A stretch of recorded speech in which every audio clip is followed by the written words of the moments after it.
पिलंजी गांव, जिसे पिलंजी या पिलंजी गांव के नाम से भी जाना जाता है, दिल्ली की सबसे पुरानी बस्तियों में से एक है। यह लगभग 600 साल पुरानी है और ऐतिहासिक रूप से इस पर गुर्जर समुदाय का दबदबा रहा है। सदियों से इस गांव का खास तौर पर ग्रामीण चरित्र रहा है, जिसकी पारंपरिक कृषि अर्थव्यवस्था खेती, मवेशी पालन और डेयरी उत्पादन पर केंद्रित थी।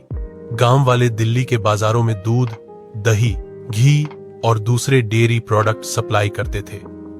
साथ ही फसलों के लिए जमीन के छोटे छोटे टुकड़ों पर खेती करते थे और एक मजबूत आत्मनिर्भर समुदाय को बनाए रखते थे। इसका रास्ता बहुत बदल गया जब अंग्रेजों ने नई दिल्ली बनाने के लिए इसकी ज्यादातर जमीन ले ली, जिससे गांव एक छोटा सा हिस्सा रह गया और गांव वालों को अपनी ज्यादातर खेती की जमीन खोनी पड़ी। समय के साथ पिलंजी घने कई मंजिला घरों वाला एक शहरी गांव बन गया, जिसमें लगभग 230 इमारतों में लगभग 30 शून्य लोग रहते थे।